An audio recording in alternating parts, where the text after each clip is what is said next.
with the chapter of ecosystem. What we just learned in the last video was the various abiotic and the biotic factors that ecosystem has. Thus, ecosystem is a very complex structure. There is variation in terms of the biotic and the abiotic factors, and this leads to the complexity. Every ecosystem thus is different in terms of the quality and the quantity of the living factors that are present in it. What did I mean by? When we say quality, it means the species. If we talk about an organism, you get to see a variety of species of the same. For instance, let's talk about dogs. Dogs fall under the canines. So, you know very well, a Labrador looks very different from a Pomeranian. Both of these are dogs, but then qualities are different. Their characteristics are different, and thus they form two different species. So that is how qualitatively or quality-wise the factors differ. So also goes with the quantity. The abiotic factor fixes up the number of organisms that should live, that should survive in that ecosystem. So thus, the complexity of ecosystem leads to the qualitative changes and the quantitative changes in that ecosystem. For instance, the tropical country like ours, India. In India, there are different number of animals of different species present. Animals like monkeys are very huge in number. They are extensively found in various parts of India. Whereas animals like camels are limited in number. They are limited out to only the places where there is sand, less availability of the water. So thus that controls the number. And there are some very rare species like the tigers. These are also restricted to certain areas. They need a certain surrounding.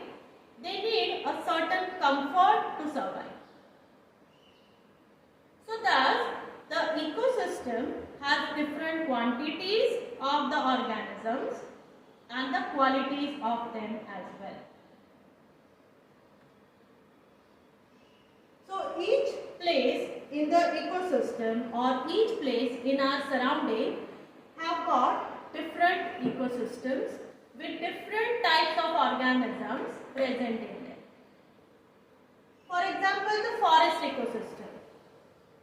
All its biotic and abiotic factors are different from that of a pond ecosystem, from that of a river ecosystem, or from that of an ocean as an ecosystem.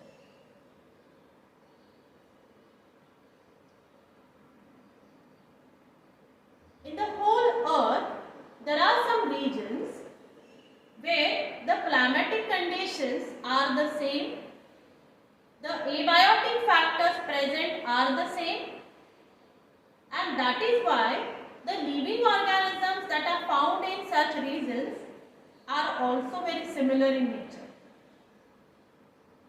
Let us go back and take example of camel again. Camels we know are found in the desert. So wherever in the world there are deserts, there are different species of camels found. Such a place or such a large region with very common abiotic factors and very similar biotic factors is called a biome. What is a biome? Large ecosystem that has same climate and abiotic factor and similar biotic factor is called a biome.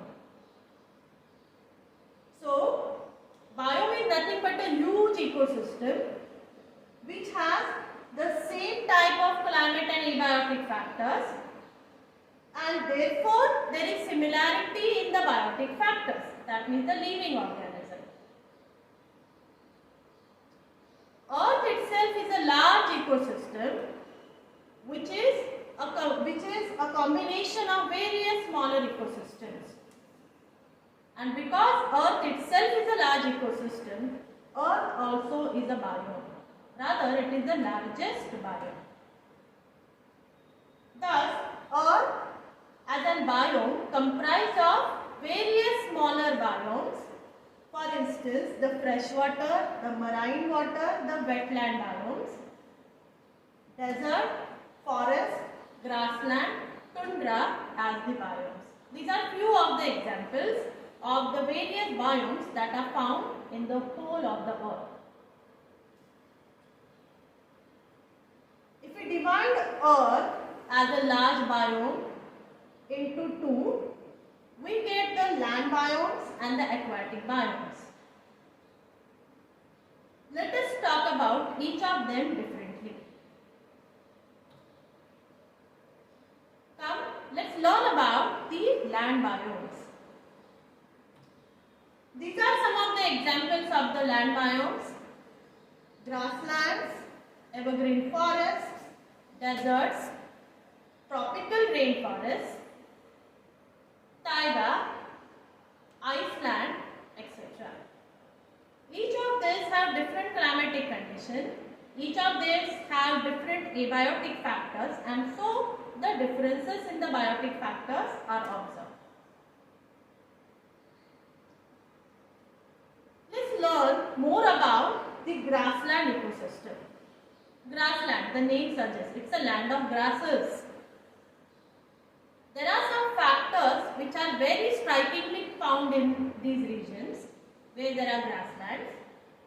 One of the most important one which limits out the organisms is the presence of less water, that is less rainfall.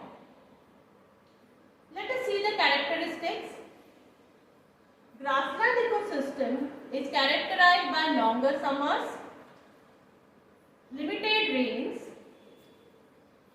dwarf plants. Dwarf is short. The plants remain shorter because of lesser availability of the water, and therefore very small herbs grows like the grasses. So vast growth of the grasses is also a characteristic of the grassland ecosystem. Let us see the various biotic factors of the grassland ecosystem. Grassland ecosystem have the producers, that is the plants, which are varieties of the grasses. To name a few, there is Parthenium, Cynodon, Physalis, Lolium, Andropogon, etc. The organisms that depend upon them are the primary consumers like cows, deers, rabbit, giraffe, insects like grasshopper and Leptocoryza. These insects directly depend upon these different grasses. The secondary consumers of the grassland are snakes, birds, jackals, wolves, badger, a black-footed ferret, etc.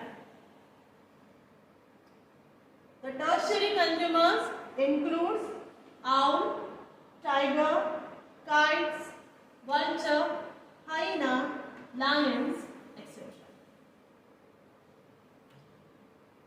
Lastly, the decomposers found in the grassland.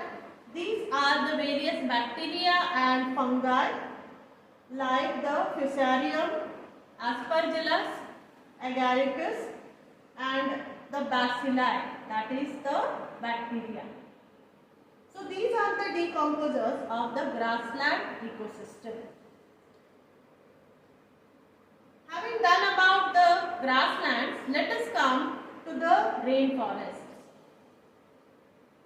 forest ecosystem is a natural ecosystem with varieties of plants and animals and the biotic factors that are present in them. Let's see what all different biotic factors are present. The producers of the rainforest are Dipterocarpus, teak, pine, sandalwood, oak, maple, etc. The primary consumers of the forest ecosystem are ants, grasshopper, spider, butterflies, squirrel, monkeys. Let's come to the secondary consumers. The secondary consumers include snake, bird, lizard, jackal, whale, owls, etc. The tertiary consumers are tiger, falcon, vultures. And the decomposers of this forest ecosystem are Aspergillus, Mucor, and the Pseudomonas species. So thus, all these are the various biotic factors right from the producers to the decomposers found in the forest ecosystem. Now, having done with the land biome, now let us come to the aquatic biome. You know, Earth comprises of 71% of water and only about 29% of the land is available. And thus, it becomes very important to know about this ecosystem, that is the aquatic ecosystem. Let us talk about the aquatic biome or the aquatic ecosystems. Aquatic biome is categorized into two types as the freshwater biome and the marine water biome. That is the freshwater ecosystem and the marine water ecosystem. Let us first know about the freshwater ecosystem. The freshwater ecosystem is the ecosystem of the rivers, lakes, ponds, even the well, etc. The producers of this freshwater ecosystem are the algae or the aquatic plants which are submerged or floating above. For instance, Azolla, this is an alga, Hydrilla, Euloprix, Spirogyra, Ecornia, Pistia, Typha, Nitella and Lotus. Now most of these are the submerged algae, whereas Lotus is an aquatic plant which floats above, it is not completely submerged. Coming to the next level, that is the primary consumers of the freshwater ecosystem. There are various species of snails. Annelids. Annelids are worm-like animals. They are cylindrical body and they have cylindrical or you can say ring-like structures over it. If at all you have ever carefully observed an earthworm, over the earthworm you can see some bands. You can see ring-like structures. So they fall under this category of annelids. Then there are aquatic insects, tadpoles. These are young ones of the frogs. And there are copepods. These are the very tiny microorganisms. They are called zooplanktons. So they are microscopic animals that are found floating, or they are even found in the little deeper strata of the water bodies. The secondary consumers of the freshwater ecosystem are very well known fish. You must have known about it, that is guppy. Apart from that, gambusia and frogs also make the secondary consumers of the freshwater ecosystem. The decomposers include the species like Cladosporium, Saprolegnia. These are some of the bacterial and the fungal species that are found in the freshwater ecosystem. So, this was about the freshwater ecosystem. Let us learn now about the marine ecosystem. Marine water ecosystem includes the seas, oceans and estuaries. Estuaries where there is a mixture of water, both fresh and the sea, that is the salt water, but there is more of salt water here. Now, let's see the organisms. The the producers of these includes the green algae and the brown algae. These are the brown colored algae. The green colored algae and the brown colored algae are the producers of this ecosystem, and they are found in the very superficial layer of the sea water or oceanic water. Little deeper to that is in the central part of these water bodies, that is the seas or the oceans, found are the primary consumers.